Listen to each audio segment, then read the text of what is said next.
Het minder waar zorgt ervoor dat evenementen in de regio haar plannen aanpassen moeten.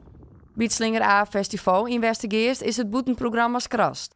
En de Bad Billy Blue Festival in de Westereen is afblaast en verplaatst naar 31 augustus. In Broekse Waard en de Valom houden ze de fleur erin en gaat het dwarsfeest gewoon terug.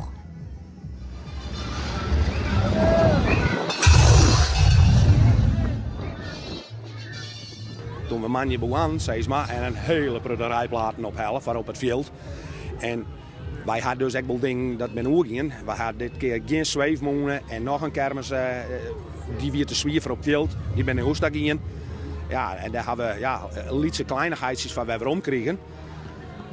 Ja, en nou had het zo bloot, want het veld droeg het heel goed aan. Dus de andere dingen kind dat nota wel er ook in. Ook een evenement dat gewoon teruggaan kan is Friesland Bricks in Ruisterveen. Dit evenement staat het hele weekend in het teken van Lego. En daar binnen deze waarsomstandigheden prima mee te combineren. Kijk, is het 35 graden en de mussen vallen door van het dak, dan heb je niks te zoeken. En nu is het regenachtig. Mensen op een camping al de hele tijd binnen gezeten en eigenlijk buiten niks te zoeken met dat slechte weer. Ja, en je kunt hier echt het weekend gewoon de hele dag rondlopen. Met zo'n 1400 deelnemers uit Nederland, Duitsland en België wordt er 2000 vierkante meter vuld met Lego.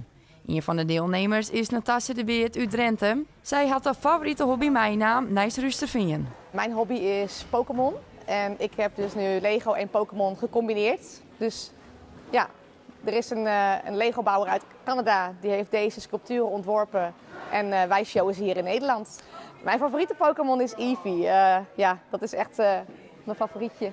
Ja, ze is gewoon heel schattig en in de Pokémon-wereld kan ze in 9 verschillende evoluties evolueren.